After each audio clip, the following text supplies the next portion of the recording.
자, 최근에 시장에 급락이 나와서 걱정들을 하셨을 텐데 이번 주를 기점으로 해서 바닥을 치고 돌아서는 분위기입니다. 어젯밤에도 미국 시장이 은행주들이 실적이 좋았어요. 웰스파고 뭐 뱅크 오브 아메리카 실적이 좋았는데 원래 미국 시장은 그렇습니다. 실적이 안 좋을 것이다. 최근에 은행주들 실적 안 좋다고 이야기를 했었죠. 그러나 막상 뚜껑을 열어보면 실적이 긍정적으로 나왔다는 거죠. 자, 이런 움직임 속에서 미국은 상승이 나왔습니다. 특히 최근에 인플레 우려나 공급망 우려 이런 부분이 제기가 되긴 했지만 그럼에도 불구하고 소매 판매가 0.7% 상승을 했어요.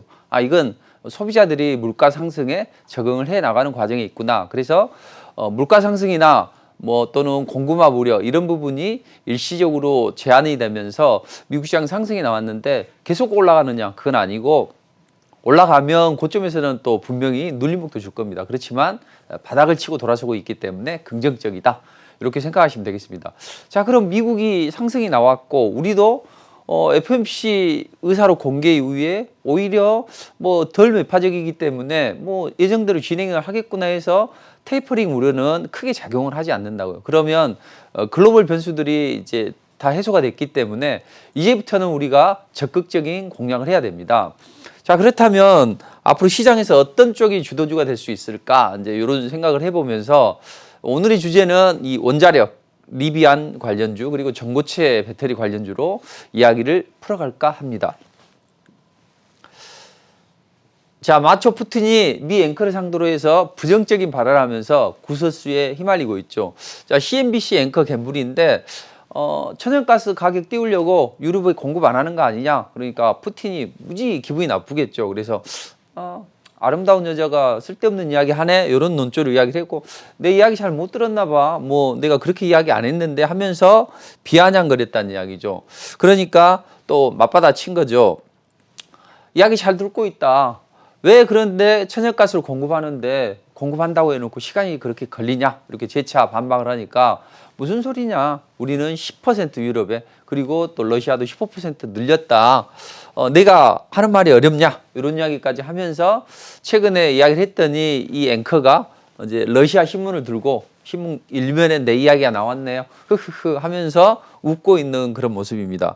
자, 제가 벽두부터 왜 이런 소리를 하느냐. 결국은 최근에 러시아의 유럽 공급이 지연이 되면서 천연가스 가격이 급등이 나왔다는 이야기죠. 올 들어서 한 250% 급등을 했습니다. 연초에 1.54에서 지금 $5가 넘어서는 그런 움직임이 나오고 있는데 갑자기 유럽이 이렇게 천연가스 가격이 급등을 한 것은 아시아 대비해서도 상당히 초강세죠. 아시아는 175%인데 자, 그렇다면 가스값 폭등이 왜 나왔는가? 일단은 코로나 팬데믹이 진정이 되고 있죠. 야, 우리 백신 맞고 또 머크의 경구용 치료제 나오게 되면 이제 일상으로 복귀할 수 있겠네. 이런 움직임이 계속 나오는 상황에서 원유나 이런 원자재 가격의 수요는 늘어날 수밖에 없겠죠. 다만 일각에서 제기하는 러시아가 인위적으로 이걸 조절하는 거 아니냐. 일부러 유럽에 천연가스를 공급하지 않는 거 아니냐. 이제 이런 생각을 해볼 수가 있는 거죠. 자, 그렇다면 러시아에서는 우리가 유럽에 공급을 안 하는 것은 우리 나름대로 이유가 있다. 우리 물량 배정을 위해서 아시아 쪽에 물량을 많이 배정하다 보니 유럽에 좀 갈 물량이 좀 적었네. 뭐 공급할게. 이렇게 이야기를 했는데 그러면서 유럽은 몸살을 앓고 있죠. 천연가스를 주로 러시아에 의존을 하고 있는데 40% 이상.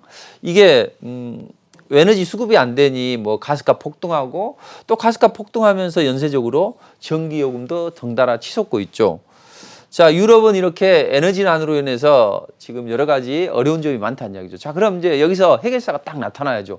구원투수 미국과 또 국제 IEA가 가스 공급을 촉구하는 그런 성명을 발표했어요. 그리고 미국도 야, 안 되면 유럽이 러시아가 안 해주면 우리가 대신 해줄게 이런 이야기를 하면서 유럽은 좀 한숨을 좀 놓고 있긴 하지만 그래도 아직은 현실화된 게 아니기 때문에 어렵죠. 그래서 프랑스에서는 각 가정당 100유로 정도, 우리 돈으로 하면 13만 원 정도 되죠.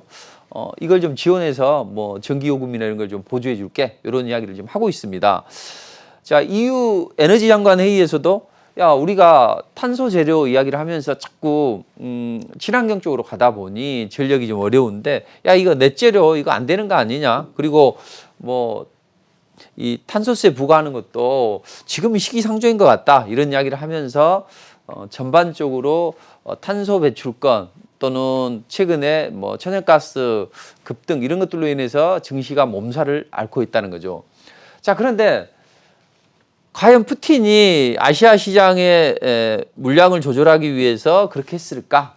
제가 그거보다는 바로 노드 스트림 2 유럽 승인이 지연이 되면서 이거 빨리 승인해달라 이것 때문에 그렇습니다. 제가 지난 몇 달 전에 이 노드 스트림 2에 대해서 자세하게 말씀드렸을 겁니다. 자, 노드 스트림 2는 뭐냐면 이 러시아에서 독일로 천연가스 관을 연결하는데 이 발트해를 통해서 이렇게 지나간다고요. 근데 기존에 보면 노스트림 1이 있어요. 1이 있는데 1으로는 좀 부족하다. 그래서 노스트림 2를 해서 용량을 좀 2배 정도 늘려보자 해가지고 이렇게 했다는 이야기죠. 러시아 입장에서는 공급 다변화, 독일 입장에서는 싼 천연가스를 싼 값에 받을 수 있기 때문에 그걸로 좋은 거죠. 그래서 항상 미국이 좀 이 건설을 좀 지연시키는 움직임이 나왔는데 얘네들이 자기들이 부설선을 이용해서 실제로 9월 달에 완공을 했습니다. 그리고 올해 12월 달 말에 어떤 가동을 목표로 해서 진행을 하고 있는데 근데 문제는 가동을 하려고 하면 이제 가스 충전을 해서 테스트를 해봐야 되는데 기술 시험위에서 가스 충전이 시작됐다는 이야기죠. 그럼에도 불구하고 이 독일에서 이거 좀 딴지를 걸고 있습니다. 독일 듀셀부르크 법원에서는 야 이거 EU 법에 저촉이 된다. 그래서 가스 공급자로 가스프롬을 용인해 줄 수 없다. 이런 이야기를 나오면서 상당히 어려워지게 지금 되고 있습니다.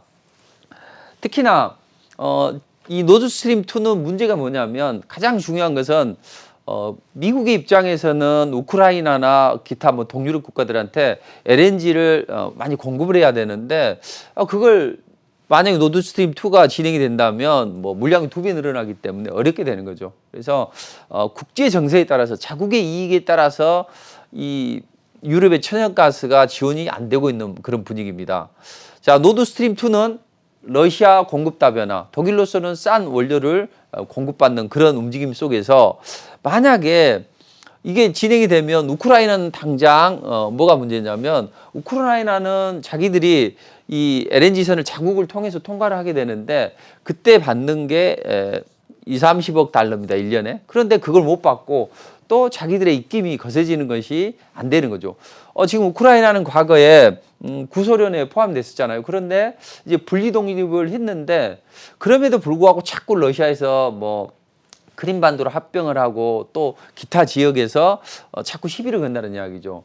자, 그럼 경제적인 자립을 할 수도 없는 것이고 또 자기들이 EU에 편입이 돼서 또 자기들도 뭔가 좀 EU의 보호를 받고 싶은데 그게 뜻대로 안 되는 겁니다. 그래서 이쪽에서는 그걸 원하는 것이고 미국은 우리가 우크라이나에다 LNG를 팔고 또 동유럽에다 LNG를 팔고 이렇게 하면 우리는 훨씬 더 또 에너지를 잘 보급을 해서 우리도 돈도 벌겠는데 이게 잘 안 되네 이런 입장을 보이고 있습니다.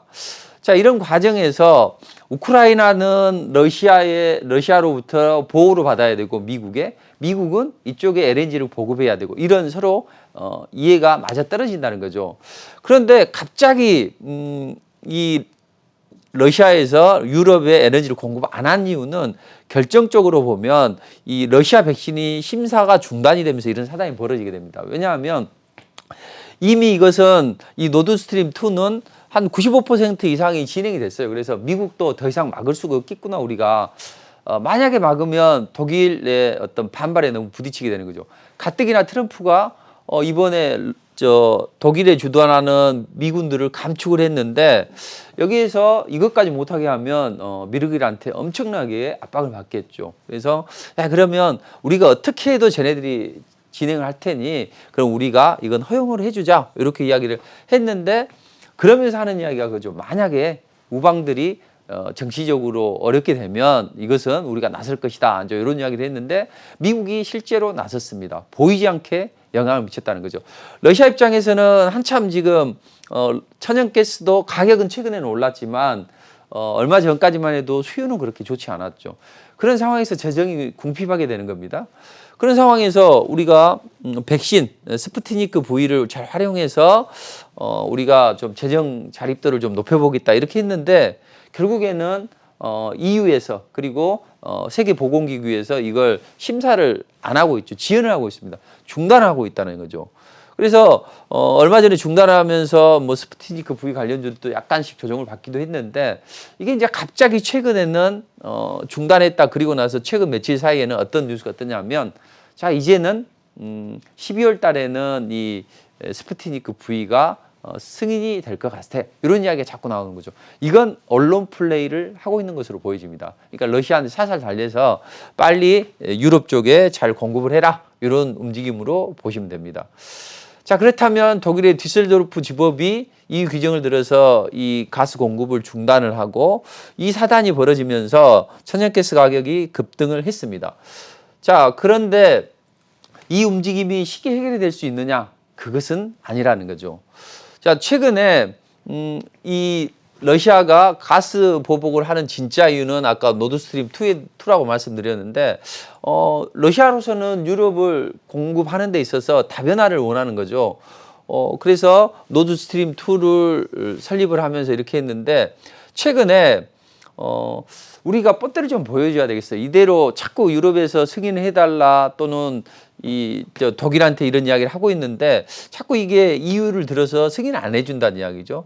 그래서 이번에 그러면 우리가 한번 가스를 공급하는 걸 중단해봐야만 너희가 정신을 차리겠구나 이렇게 하면서 가스 공급을 실제로 한번 중단해 봤어요. 그래서 우크라이나를 경유하는 가스전 2번에서 2, 3, 4번 이쪽을 통해서 헝가리에 공급을 하는데 이걸 안 해버리고 친러 성향이 깊은 이 터키를 통해서 이 공급을 했다는 이야기죠. 그러면서 유럽이 깜짝 놀란 거죠. 야 이번에 겨울 되면 춥다고 하는데 라니냐 현상 때문에 혹한이 온다고 하는데 이거 어렵게 되겠네. 이런 지금 생각을 하는 것이고 자 그런 과정에서 상당히 좀 유럽은 빨리 미국에서 좀 정치적으로 해결해 달라. 그래서 스푸트니크 V에 대해서 이야기가 나오고 점점 나오고 있는 겁니다. 자 어쨌든 지금은 서로 각국이 서로 이해관계에 따라서 상당히 좀 치열한 그런 에너지 대전을 지금 벌이고 있는데 자 미국의 입장에서는 어떻게든 우크라이나나 동유럽에 이 LNG를 팔아야 되는 것이고 또 러시아는 공급 다변화를 통해서 더 많은 천연가스를 지금 유럽에 공급을 해줘야 됩니다. 자 그런 과정에서 우크라이나가 아주 지형학적으로 중요한 자리가 있다는 이야기죠. 자 우크라이나를 잘 보시면 이게 러시아입니다. 러시아인데 여기가 우크라이나가 있죠. 자 우크라이나는 유럽으로 뻗어나오는 러시아의 전략을 좀 완화시킬 수 있는 완충지대입니다. 그래서 러시아는 최근에 크림반도를 합병을 했죠.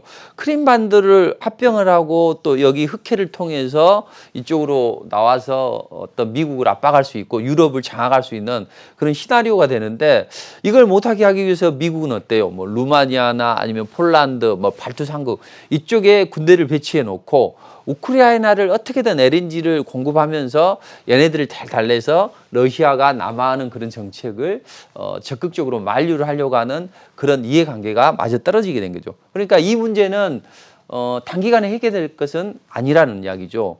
자 그렇다면 최근에 이런 에너지 대란이 일어나면서 러시아 지수는 뭐 8월 말부터 시작해서 급등이 나왔습니다. 최근에 뭐 인플레 우려 때문에 또 미국의 테이퍼링 이슈 때문에 공급망 이슈 때문에 전 세계 증시가 조정을 받았는데 러시아 지수는 급등이 나왔다는 거죠. 그래서 1900선 돌파를 눈앞에 두고 있습니다. 물론 원자재 가격이 좀 급등을 하면서 부족 현상 때문에 천연가스 가격이 급등하면서 수혜를 받은 업종들이 많아요. 보면 러시아 뭐 가즈프롬이나 노바텍이나 루크오일 이런 종목들이 급등을 하고 러시아 지수도 상승을 했다는 이야기죠. 그래서 최근에 이런 상황이 좀 더 악화될 것이다 이런 이야기가 나오고 있습니다. 미국의 허리케인 아이아 때문에 천연가스 공급이 좀 차질이 일어나고 있죠. 그리고 라니냐 현상 때문에 올 겨울에 상당히 좀 추워진다는 이야기죠. 그럼 추워지는데 불 많이 떼야 될 거 아니에요. 근데 가스는 공급이 안 돼. 그럼 이런 문제가 좀 더 악화가 될 수가 있는 부분이죠. 그래서 요즘에 러시아 뭐 이 천연가스 업체들에게 또 러시아에 투자한다 이런 ETF들이 많이 나오는데 과연 우리가 여기 투자를 할 필요가 있냐 이거죠. 저는 굳이 대응 안 되는데 할 필요는 없다. 그럼 우리는 여기에서 힌트를 얻어서 좋은 전략을 짠다면 됩니다. 자, 그게 바로 원전을 생각하시면 되겠습니다. 자, 지금 글로벌 에너지가 지각 변동이 일어나고 그 상황에서 최근에 뭐 미국은 풍력 쪽에 드랍을 걸고 있고 프랑스는 오히려 원전 쪽에 탈원전을 다시 폐지를 하고 원전 쪽에 꽂히면서 지금 정책 내놓고 있습니다. 자, 이런 상황에서 우리는 원전주를 잘 봐야 된다. 특히 지금 현재 세계 에너지 정책에 어떤 지각 변동이 일어나고 있는 거죠. 자, 우리 정부는 이제 탈원전을 주장을 해서 요즘에 이것 때문에 좀 했지만 최근에는 예산을 편성하면서 원전 쪽에 다시 드라이브를 걸고 있습니다. 후쿠시마 원전 폭발하는 일본까지도 원전 쪽에 지금 뭔가 새로운 정책을 좀 내놓고 있는데, 자, 전 세계가 이렇게 에너지 정책의 지각 변동이 일어나는 이유는 뭐냐? 결국은 코로나 팬데믹에서 벗어나면서 에너지 수요가 많이 늘어나는 거죠. 여기에다 에너지 수요가 늘어나고 또 러시아에서 노드스트림 2 승인을 위해서 일시적으로 공급을 제한하고 그런 흐름인데, 비단 이런 문제 때문에 이 에너지난이 일어나고 있냐? 그건 아니에요. 근본적으로는 기후변화에 대응하기 위해서 탄소 제로 정책이 펼쳐지면서 상당히 글로벌 에너지 대란이 일어나고 있는데, 이게 단기간에 해결될 건 아니고 해서 미국도 야, 그럼 탄소 중립은 차근차근 진행을 하고, 자, 그 과정에서 우리는 좀 새로운 에너지원을 좀 도입해 보자 해서 풍력 쪽에 드라이브를 걸고 있습니다. 그래서 해안선을 따라서 바람을 이용해서 풍력하는데 이것도 사실은 쉽지는 않죠. 왜냐하면 멕시코만에서 유전이 많이 있는데 이쪽에서 반대를 할 거 아니에요. 그리고 어민들이 야, 우리 생계 활동하는데 지장이 있어. 그래서 하지 마. 좀 이렇게 피켓 들고 으쌰으쌰 할 거라는 이야기죠. 자, 이런 반발이 예상되고, 또 유럽에서는 마크롱이 뭐 한 10억 유로 정도 투입을 해서 스몰모듈 원전을 개발하겠다. 그리고 한 41조 원을 투입을 해서 원자력이나 수소 쪽에 육성 정책을 펼칠게. 이렇게 이야기를 하고 있긴 한데, 이런 상황이라면 우리는 앞으로 어떤 움직임을 가져가야 되느냐. 결국은 제가 우리 기술이라는 종목을 지난 6월 달에 한미 원자력 협정을 맺으면서 그때 뭐 폴란드나 두코바니 원전이나 이런 쪽에 원전 수주를 위해서 그쪽에 원전 쪽에 드랍을 걸어야 된다 해서 한 120% 상승을 했었습니다. 근데 최근에 원전 관련주들이 다시 한번 움직이고 있어요. 근데 지금 상승하는 것은 본격적인 상승은 아니고 정고점의 매물을 소화하는 과정이 있다고 보시면 돼요.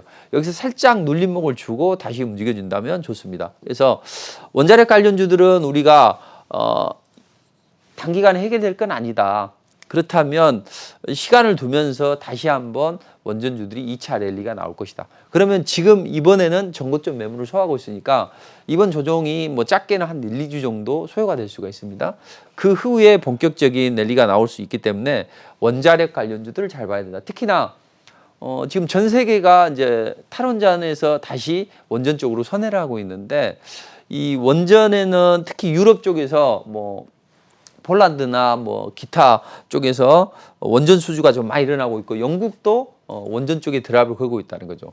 자, 그렇기 때문에 우리는 원자력 관련주를 잘 봐야 된다. 근데 이제 원자력 관련주 같은 테마를 좋아하지 않는 분도 계실 거라는. 전 무슨 소리냐, 테마 난 싫어. 나는 주도주를 원해. 이런 분들도 계실 거라는 이야기죠. 자, 그런 분들은 2차 전지 쪽을 잘 보셔야 됩니다. 제가 아까 우리 MC님께서 뭐 LNF를 말씀해 주셨는데, LNF를 저점에서 시장 폭락할 때 해서 지금 이게 한 더블 시세 가까이 올라갔다는 이야기죠. 자, 이 종목은 시장 빠지는데도 불구하고 전혀 빠지지 않고 움직이고 있습니다. 최근에 대주전자 재료. 대주전자 재료는 저하고 사대가 안 맞는 것 같아요. 제가 무료 공개 방송을 통해서 바닥에서는 제시해드리고, 그리고 나서 저도 한번 고객들이 공략을 해드리려고 했는데 2번이나 실패를 했어요. 한 번은 바닥에서 실패하고, 최근에 이번 주에는 급등하는 전날 찬스가 와서 급등하는 아침에 잡아줬는데 제가 너무 낮게 잡아서 결국은 이제 이게 좀 급등이 나왔었는데, 이렇게 사대가 안 맞는 종목이 있지만 결국에는 어떻습니까? 2차 전지 쪽으로 드라이버가 걸리고 있죠. 자, 이런 에너지 대란 속에서 2차 전지 관련주들은 다시 한번 상승을 준비할 수 있기 때문에 우리가 잘 봐야 된다. 그럼 최근에 유가가 지금 몇 년 사이에 최근에 뭐 WTI 기준으로 80달러를 돌파를 하고 있죠.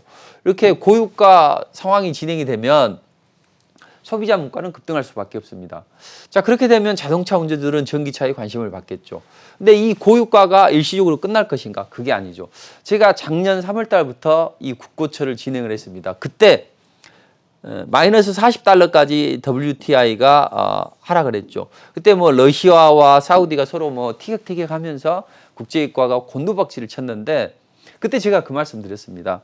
자, 미국의 대중국 압박 전략에 있어서 원유는 유가는 이게 상승할 수밖에 없다. 그래서 원유 조절자 역할을 하는 미국이 예전에는 뭐 걸프만 쪽에서 원유를 수입하는 그런 국가였지만 자기들이 이제는 원유를 생산하고 세계 최대 생산국이 됐기 때문에 자기들이 조절을 할 수 있다고요. 그런 조절자 역할이기 때문에 이 원유 가격은 급등을 시켜서 가장 원유를 많이 쓰고 있는 대중국 압박 전략의 일환으로 사용한다는 거죠. 특히 대만을 침공했을 때, 대만 침공 시나리오가 됐을 때 그때 가장 먼저 원유로 통제를 할 겁니다. 그래서 원유 보급로를 차단시키고 이 원유 보급로를 차단하는 것에 대응하기 위해서 중국이 1대1로라는 것을 만들었죠. 그러나 곳곳이 꺾여 있기 때문에 쉽지가 않아요. 그래서 이번에 마이너스 40달러로 폭락을 할 때 이때 걸프만 쪽으로 100척의 대형 유조선을 띄워서 전 세계가 하루 반 동안 쓸 수 있는 원유를 확보를 했다는 이야기죠. 이게 서로 대만을 침공하려는 시나리오에 대응하기 위해서 고유가 정책을 계속 갈 수밖에 없다. 그렇다면 이런 정책은 단기간에 끝날 거 아니기 때문에 고유가는 지속이 된다. 특히 글로벌 자동차 업체들이 전기차 쪽에 드라이브를 걸고 있죠. 왜냐하면 이런 미국의 어떤 대중국 압박 전략을 이해를 하고 또 탄소 제로 정책에 의해서 전기차를 많이 만들어야 되겠죠. 전기차 많이 만들지 않으면 EU한테 벌금을 물게 되죠. 그래서 어쩔 수 없이 전기차 쪽에 집중할 수밖에 없는데 자 그러면서 전기차 배터리 수요는 급증하고 있죠. 근데 최근에 리튬이온 배터리는 기술도 좋아지고 많이 양산을 하다 보니 가격이 한 20% 하락을 했죠. 그러면 전기차 대중화 시대는 우리 곁에 더 가까이 오고 있는 상황이죠. 자, 그런데 최근에 대형주들이 좋지 않았습니다. 저는 지속적으로 말씀드렸어요. 지난 7, 8월 때 시장이 안 좋을 때 제가 2차 전지들이 급락이 나왔는데 이제는 2차 전지주를 봐야 됩니다. 그때부터 이제 2차 전지 랠리가 시작이 됐는데 많은 좋은 종목들 제가 무료 공개 방송을 통해서 말씀드렸던 것 같아요. 근데 대형주들은 제가 보지 말라고 했어요. 왜 보지 말라고 했냐면 최근에 뭐 폭스바겐이 우리가 직접 배터리 만들게. 이거 원가도 30%나 비싼데 전기차 우리가 만들게. 이렇게 하면서 내재화를 선언했다는 거죠. 그러면 셀 업체들 입장에서는 고객을 잃고 경쟁 상태가 늘어나는 경우가 되잖아요. 자, 그래서 부정적입니다. 그리고 최근에 뭐 리콜 사태가 있었죠. 그러면서 그동안 이제 수익이 안 났었는데 수익이 조금씩 나기 시작하는 상황에서 오히려 충당금으로 화재 사건 충당금으로 비용이 늘어나요. 그것 때문에 최근에 안 올라갔다고요. 근데 LG 화학은 그나마 이제 최근에 이 악재가 해소가 되면서 좀 반등이 나왔지만 여전히 대형주들은 부정적이라는 이야기죠. 다만 소재주들은 어떻습니까? 배터리 내재화에 뭐 크게 영향을 받지 않죠. 그리고 수익성에서 이미 어느 정도 확보를 했습니다. 그래서 지금 뭐 수익성이 많이 적게 나는 기업들은 5%에서 8%, 많이 나는 기업들은 20%까지도 수익성이 확보가 되기 때문에 크게 영향을 받지 않는다. 그리고 과거에 조그만 어떤 2차 전지를 만들면서 기술력을 확보했기 때문에 뭐 전기차 배터리 만드는 데는 전혀 시장이 없다. 이렇게 보시면 됩니다. 그럼 이제 우리가 전기차, 2차 전지, 2차 전지 하는데 간단하게 2차 전지를 좀 살펴볼 필요가 있어요. 2차 전지는 결국은 4대 소재, 양극재, 음극재, 뭐 분리막 전해 이 네 가지 소재 내에서 리튬이온이 오고 가는 과정에서 충전과 방전이 일어나면서 에너지를 발생시키는 과정이 있는 거죠. 그래서 우리가 흔히 양극재 들어보셨죠. 이건 뭐냐면 리튬이온을 방출해서 에너지원이 되는 겁니다. 그리고 음극재는 방출된 에너지원을 받아들여주는 그런 공간 정도로 보시면 돼요. 그리고 가운데 분리막이 있죠. 분리막은 리튬이온이 왔다 갔다 해야 되잖아요. 근데 좀 불순물이 끼면 안 되기 때문에 야 리튬이온 너희들은 왔다 갔다 해. 근데 불순물은 못 가게 해. 그래서 걸러내는 그런 역할을 하는 거죠. 그리고 이 전해액은 리튬이면 통유라고 보시면 됩니다. 그리고 간혹 이제 동박 이야기 들어보셨죠? 이것은 음극재가 흑연인데 주로 흑연을 사용하는데 흑연으로 둘러싸여서 안에서 전자를 집전하는 과정에 있다. 이렇게 생각하시는데 제가 이 말씀을 왜 드리냐면 최근에 올라갔던 종목들을 한번 보자고요. 왜 올라갔는가를 이해를 하셔야죠. 양극재 관련주들이 많이 올라갔습니다. 처음에 코스모 신소재, LNF 이런 종목들이 많이 올라갔는데 결국 그 종목들이 많이 올라갈 수 있었던 원인은 뭐냐면 결국은 전기차는 주행거리가 핵심입니다. 전기차 좋은 건 다 알잖아요. 잘 안 타는 이유는 뭡니까? 수소차에 비해서 항속거리가 적어. 충전이 빨리 안 돼. 이거잖아요. 그래서 주행거리가 가장 중요한데 이 주행거리와 배터리 수명에 가장 중요한 역할을 하는 게 바로 양극재입니다. 양극재. 그래서 양극재가 얼마만큼의 리튬이온을 방출해서 에너지를 잘 형성하느냐 이게 달려 있다는 거죠. 자, 이쪽은 수익률이 그닥 좋지는 않습니다. 마진 확보가 뭐 5에서 8% 정도밖에 안 되고 또 그렇습니다. 그렇지만 이쪽이 강점을 가질 수밖에 없기 때문에 LNF나 그런 종목들이 강한 움직임이 나왔죠. 그래서 저도 이런 쪽으로 해서 주로 집중적으로 공략을 좀 해드렸고 최근에는 분리막 쪽에서는 일단 마진율이 좀 개선이 되고 있습니다. 그래서 마진율이 가장 좋은 데가 분리막 쪽이 한 20%, 나머지 뭐 음극재나 전해액은 10%밖에 안 되는데 이쪽은 20%로 높고 최근에 뭐 테슬라 화재 사고 발생했었죠. 자, 화재 사고가 발생을 하면서 이 중요도가 높아진다는 거죠. 그래서 요즘에는 분리막 관련주들도 일부 올라가고 전해액은 좋지는 않았어요.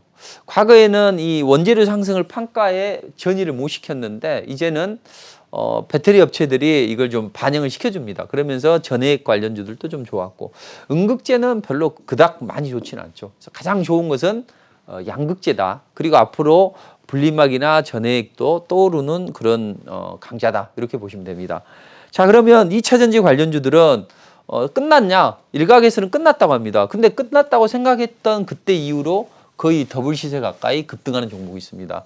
자, 여기서 잘 중요하게 생각해야 될 건 주도주를 잘 발굴해야 된다는 거죠. 제가 방금 뭐 양극재, 음극재, 분리막, 동박 이야기를 했던 이유는 뭐냐면 결국은 우리가 2차전지 대형주들만 좋아를 했습니다. 그러나 저는 2차전지 대형주들을 좋지 않다고 누누이 말씀드렸고 일단 양극재다. 그리고 나머지 조금씩 뭐 음극재나 분리막 쪽도 봐야 된다. 지금도 시장이 반등을 할 때 결국 치고 올라갈 수 있는 쪽은 2차전지라고 보입니다. 근데 다 올라가는 건 아니고 외국인 기관들이 특정하게 한 종목만 노리더라고요. 보면 대주전자 재료 올리고 그 다음에 LNF 올리고 또 어느 공간에서는 뭐 후성을 올리고 이런 식으로 특정한 일주일에 한두 종목 정도를 선정을 해서 그쪽으로 에너지가 수급이 집중이 됩니다.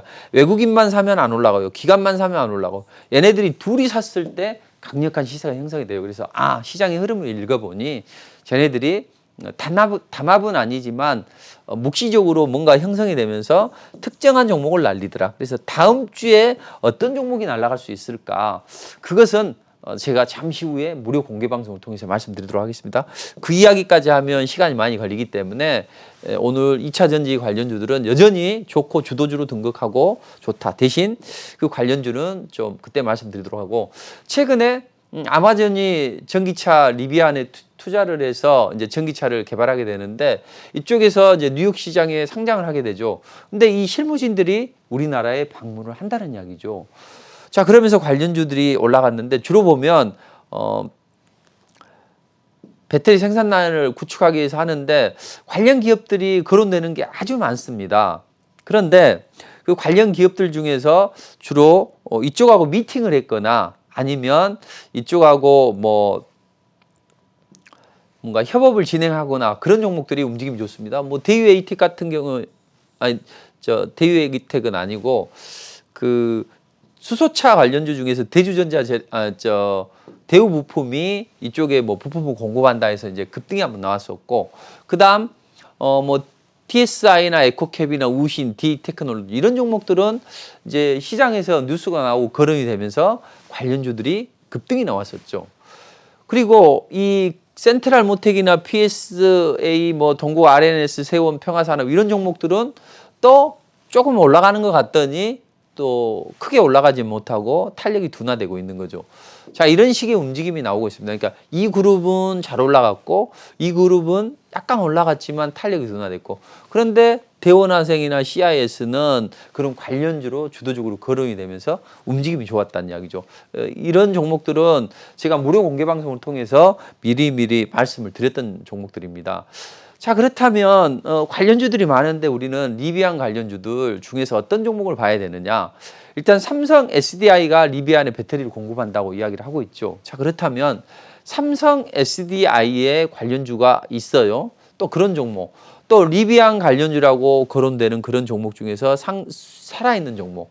그 다음에 최근에 제가 전고체 배터리 관련주 말씀드렸죠. 그래서 전고체 배터리 관련주 중에서 관련된 종목. 이 세 가지를 종합해 보면 어떤 공통 분모가 추출되는 종목이 있습니다. 자, 이런 종목을 공략하시면 된다는 이야기죠. 자, 그래서 이 공통 분모가 추출된 종목 또한 잠시 후에 11시 공개 방송을 통해서 말씀드리도록 하겠습니다. 제가 토요일 날, 일요일 날 11시 공개 방송을 진행하고 있죠. 자, 그렇다면 최근에 어떤 2차 전지 순환매가 이런 식으로 쭉 해서 상승이 나왔는데 이제는 종목은 좀 슬림화될 겁니다. 모든 종목이 올라가는 건 아니고 특정한 몇 종목으로 올라가는데 그 종목 중에서 아까 말씀드렸듯이 리비안 관련주이기도 하면서 또는 전고체 배터리 관련주도 잘 살펴봐야 됩니다. 결국은 전고체 배터리 쪽으로 2차 전지가 갈 수밖에 없어요. 왜냐하면 화재나 폭발 사고에 안정하고 그다음 에너지의 밀도를 높여서 결국은 전기차의 항속거리를 높일 수 있는 그게 바로 전고체 배터리라는 거죠. 그래서 이 전고체 배터리 쪽으로 전 세계 자동차 업체들이 드라이브를 걸고 있고 또 2차 전지 관련주들이 드라이브를 걸면서 움직임이 좋아진다. 이 시장이 한 18배 상승할 수 있는 그런 아주 블루오션 시장이기 때문에 우리는 잘 봐야 됩니다. 자, 그렇다면 제가 오늘 말씀드렸던 시장이 지수는 급등을 했어요. 그러나 이때 개별 종목들은 조금씩 올라가고 삼성전자나 아니면 셀트리온 헬스케어 이런 특정한 종목 몇 종목으로 지수를 견인하고 있어요. 그러니까 지수는 올라가는데 삼성전자, 셀트리온 헬스케어 투자할 건 아니잖아요. 근데 또 종목들은 많이 올라가지고 조금씩 올라가. 그러니까 상당히 좀 투자자들이 곤욕스러울 수가 있습니다. 자, 이럴 때 이제는 이런 시기가 지나고 지수 탄력이 둔화되면 이제 좋은 종목들이 쏟아진다는 이야기죠. 그러니까 다음 주 이후에는 이번 주보다는 훨씬 더 여러분들이 투자하기 좋은 시대가 됐으니까 이때 어떤 쪽에서 주도주를 치고 나갈 수 있는가? 제가 아까 공통분모 종목도 말씀드렸죠. 이런 종목들에 대해서 자세한 투자 전략을 말씀을 드리도록 하고, 그래서 다음 주에도 좋은 어떤 투자 전략을 무료 공개 방송을 통해서 말씀드리도록 하겠습니다. 이번 주에 제가 종목을 요즘에는 많이 제시해 드리지는 않아요. 그런데 일성건설이나 건설주 중에서 일성건설 한번 보세요. 경동제약을 한번 보세요. 유니테스트를 뜬금없이 제가 이런 이야기를 잘합니다. 반도체가 안 좋은데 꼭 반도체를 이야기를 해요. 그럼 그 종목이 잘 올라가더라고요. 제가 유니테스트만 보라. 다른 건 보지 말고 2주를 말씀드렸는데 최근에 유스테니스가 급등을 했고 대원화성도 급등을 했습니다. 예전에 2차 전지 관련주들도 그런 움직임이 나왔다는 거죠. 그래서 이제는 다음 주는 어떤 전략을 가지고 보시는 게 맞냐. 기업 실적에 대한 기대감은 미국이 있기 때문에 움직임이 좋아질 거예요. 그러나 상단은 제한됩니다. 그러니까 계속 치고 올라가는 게 아니라 한번 눌림목을 줄 거예요. 다음 주에는 상승을 했다가 눌림목을 한번 줄 수가 있습니다. 그러니까 뭐 시장 좋다고 따라갈 건 아니고 이제 지수 급락은 없기 때문에 개별 종목들 좋은 주도주를 발굴해야 된다는 이야기죠. 한국은 상단이 되면서 어떤 테마나 섹터의 순환매가 나올 수가 있습니다. 그래서 관심 있게 봐야 될 건 뭐 2차 전지나 반도체 소부장 일부를 보고 또 코스닥 쪽에서는 대형주를 좀 잘 보셔야 됩니다. 그리고 전고체 배터리나 리브양 관련주, 그다음에 엔터 쪽이나 대북주, K 컨텐츠, 그다음 원전 관련주도 움직임을 잘 보시면 좋은 투자 전략을 가져갈 수 있을 것 같습니다.